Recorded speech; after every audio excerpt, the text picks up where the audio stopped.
política, como acontece nos países mais desenvolvidos, principalmente o Japão, que dizem que tem 95% dos seus dirigentes de empresas engenheiros. Então, eu queria parabenizar ao autor da lei, a China também, que está lembrando aqui a Cátia, e a veemência também do engenheiro vereador Edmar Coelho na defesa dos nossos interesses. Gostaria de destacar ontem também um ponto do Silvio, da Prefeitura, o Silvio Henrique, quando ele falou, Silvio Henrique Coelho, né? Quando ele falou da falta de cultura na manutenção de nossas obras. Realmente a gente não tem essa cultura. Recentemente o nosso presidente fez uma palestra aqui, foi uma excelente aula sobre manutenção e fiscalização, em que ele aventava a ideia de se criar uma nova empresa, não sei se estatal, porque ele ia falar com ministros e pessoal do governo, dando a ideia de se criar uma empresa para tomar conta de fiscalização, tomar conta da manutenção das nossas obras. Porque, na verdade, essa falta... Ah, sim, está me avisando que isso já foi dito ontem, né? Já foi até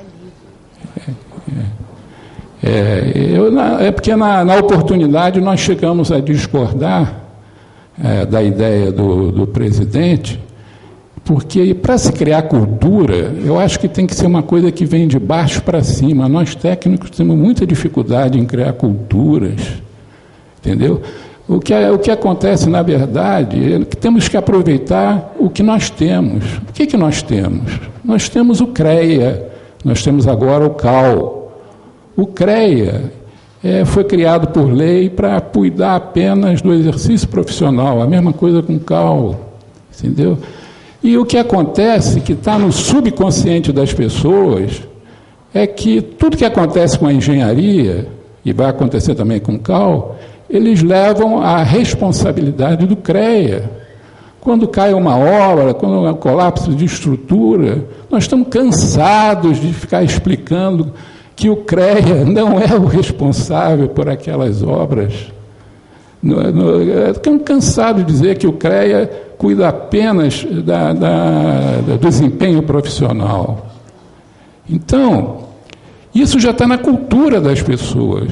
A ideia que a gente estava pensando era justamente essa, de se fazer uma modificação na lei, dando ao CREA maiores responsabilidades, inclusive nas obras, do estado de obras, manutenção de obra, poder de polícia de embargar obras, poder de polícia mesmo, porque nós temos obras aí que são embargadas, outras que não são embargadas, como acontece com o Joá, como acontece com o estádio do Botafogo, né, o Engenhão, entendeu? Duas medidas aparentemente antagônicas, aparentemente também não tomadas por engenheiros técnicos, entendeu? Estão me informando aqui que já passou o tempo. Eu só queria dizer isso, parabenizar o pessoal e dizer que essa ideia que a gente teve de fazer um movimento em função de aumentar a responsabilidade do CREA, a gente está suspendendo em função dessas duas leis que prometem e dão uma grande esperança para todos nós disso de virar uma cultura. Obrigado. Obrigada, Ricardo.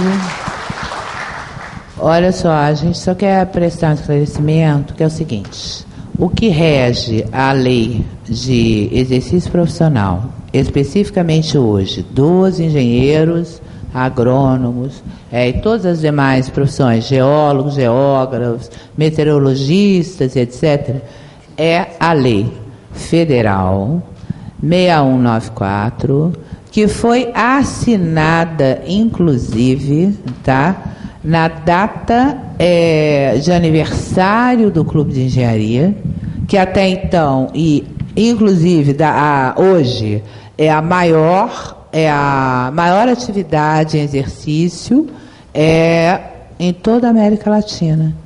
ela tem 132 anos de idade e não compete a nenhum dos conselhos nem aprovar obras, trabalhos e nada disso. O profissional, aos conselhos, tanto o CREA e CAL, compete apenas fiscalizar o exercício profissional. Entretanto, a partir de 1977, quando foi criada a ART, tá? A lei que criou a ART, que a proposta inicial era de ela ter um braço que atendesse à sociedade civil, tá? Ela criou uma ART que virou uma arrecadação. Que a gente, inclusive, alguns colegas nossos já ganharam, não só em primeira instância, como até o STJ, de que é bitributação.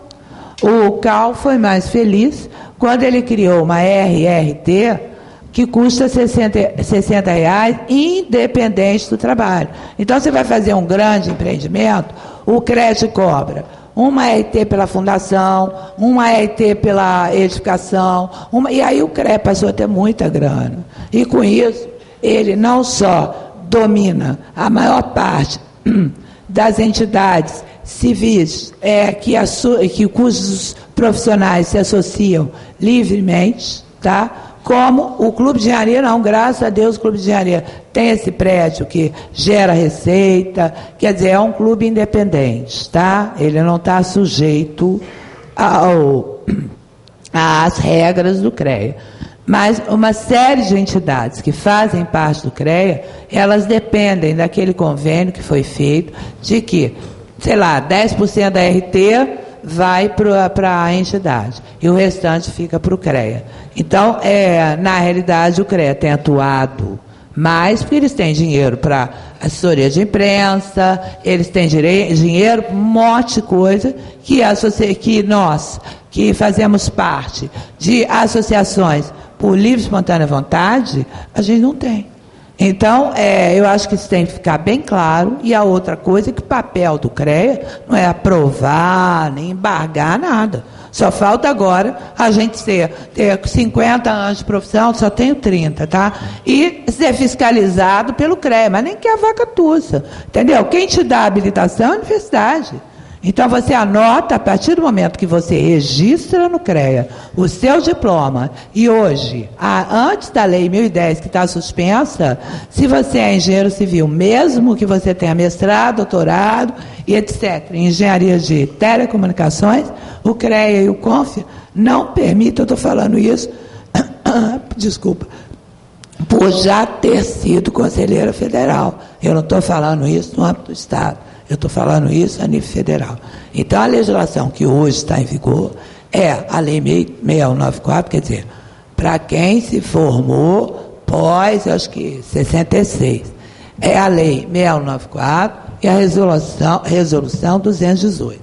O resto não está em vigor. Então, é a Lei 1010, que é uma lei que permite que você tenha uma formação em engenharia de produção, e aí você resolve fazer um mestrado, ou um doutorado, ou uma especialização que o MEC reconheça, você passe a poder exercer as atividades de engenharia civil ou ambiental. Aí, esclarecer mais, a engenharia ambiental está no âmbito da civil. Então, não adianta, porque a lei, os engenheiros ambientais, a legislação e o curso foi criado posteriormente à lei, onde a área ambiental estava subordinada à engenharia civil. Então, essas leis são leis federais que estão em vigor. Então, me desculpa, Ricardo, mas não há a menor possibilidade de haver uma inversão nisso. A outra coisa, desculpa, foi Permita só uma rápida intervenção aqui. Vou falar. A proposição era de modificar-se a lei, fazer uma outra lei ou um adendo a essa lei, no sentido de dar maior poderes ao CREA de fiscalizar as obras dos seus associados e fazer, inclusive, as notificações de manutenção aos proprietários. Era essa a ideia. Tudo de acordo com nova lei, não em relação a essa lei. Eu gostaria de dar... o debate não é esse, mas eu acho que tem que haver esclarecimento. Não, primeiro, Ricardo, por favor, você não está com a palavra, você já acabou, já fez a intervenção, quem cá sou eu. Só rapidinho, é o seguinte, vocês estão achando que eu sou mal educado, porque o que acontece é o seguinte, ele tinha 10 minutos, ele deu informações que não estão de acordo com a realidade, e eu, como estou organizando o debate, eu acho que eu tenho obrigação de esclarecer isso, inclusive porque eu estou sentada aqui em nome do Clube de Engenharia. Tá? Como organizadora do debate. Os demais apoiaram apenas a convite da Divisão Técnica de Engenharia Econômica. Então, vamos lá. A mudança de uma lei federal requer um lobby e um trabalho extremamente grande. Segundo, nós não somos associados nem ao CREA, nem ao CAL. Nós somos obrigatoriamente a nos registrar ao CAL e ao CREA para exercermos as nossas profissões de acordo com o que determina a legislação federal vigente. Quem nos dá a atribuição são as universidades que nós frequentamos. Eu agora vou passar a palavra. Cadê o Lapen, que pediu para falar? Só posterior, tá, Ricardo? Sinto muito, mas já falou. Agora, para a gente... Cadê o Manuel Lapa? Sei lá, se magoou e foi embora. Então, eu vou passar a palavra para o Milton, o nosso arquiteto. Eu já tentei ligar para o celular dele, não consigo. Para o arquiteto Milton Coelho, né? Lima. Não, Gomes.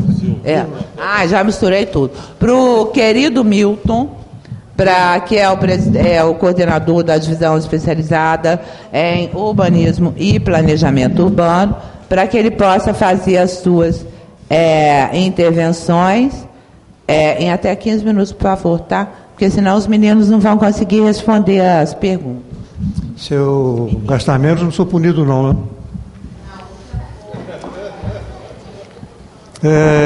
Com relação a tudo que foi dito aqui, eu acrescentaria só um dadozinho, porque foi levantado que seriam feito essa autovistoria inicialmente por engenheiro civil e arquiteto.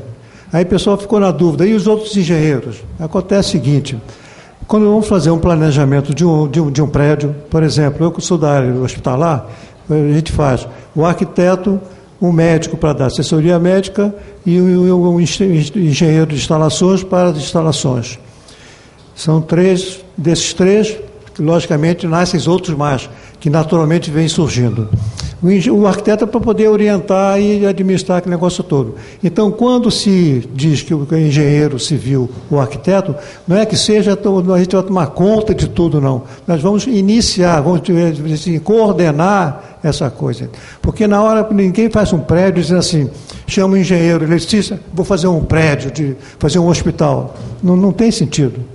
Vou fazer um centro comercial, um engenheiro mecânico, não tem sentido. Logicamente, ele vai participar porque é uma cadeia de técnicos que vão usufruir, vão elaborar essa edificação. Então, esse é um dado importante, nós temos que entender que o engenheiro, o arquiteto, por causa disso, não é querer discriminar os demais e nem querer para si essa coisa. E está surgindo muita confusão, porque as firmas comerciais estão indo nos síndicos, porque eles têm mais acesso aos síndicos que os profissionais, porque a maioria dos síndicos tem aquelas firmas que fazem manutenção da parte externa, etc, etc. Então, esse pessoal que está fazendo um burburinho junto aos proprietários, no sentido de que só eles têm essa condição de fazer, que se vier um engenheiro civil, um arquiteto isolado, não faz sentido, não sei o quê. Sendo que ele se esquece que esse engenheiro, esse arquiteto, ele não vai sozinho, tem por trás dele toda uma equipe que agirá em caso de necessidade, engenheiro mecânico, elétrico, etc, etc.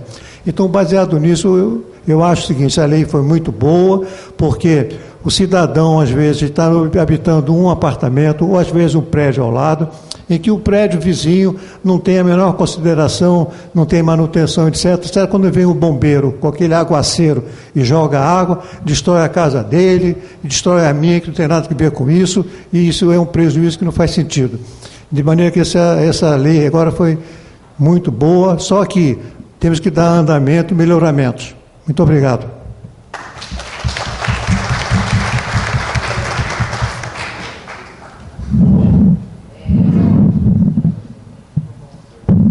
Como eu brinquei esse negócio de Magu, mas eu tenho a impressão que o Lapa não pôde permanecer por algum compromisso assumido anteriormente.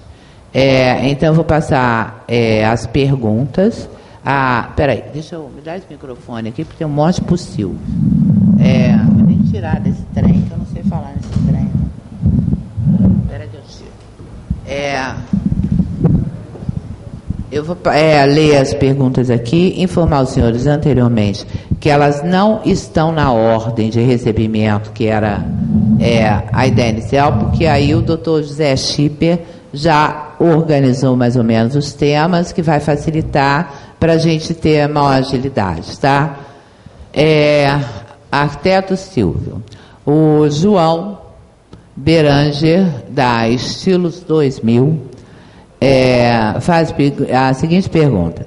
Um laudo, me pediram para falar mais baixo, um laudo pode ter como responsáveis 2 profissionais, claro que pode, de especialidades distintas, por exemplo, um civil e um eletricista, pré-salvados, não, né, hein? Não é responsável que está escrito aqui, não. Respaldados por ARTs ou RRTs correspondentes? Olha, na verdade, a gente não vai, como eu já disse, receber o laudo, tá? Eu acho que pode, né? Dividem responsabilidades e compartilham responsabilidades, né? Isso de já ter ouvido falar aqui de profissionais que militam nesta área, né? Deixa eu deixar claro que o que a gente vai receber é um comunicado, tá? Enviado pelo responsável pela obra ou pelo profissional que executar a vistoria. Tá? Neste comunicado vai ser indicado o nome de um responsável por essa vistoria. Né? Como as pessoas já disseram aqui, essa vistoria pode ser uma vistoria compartilhada com outros técnicos, né? Mas um só vai ser responsável indicado no comunicado enviado para a Prefeitura. Tá? De maneira que, só reforçando a ideia de que a Prefeitura não vai receber o laudo, o que ela vai receber é um comunicado do resultado do laudo.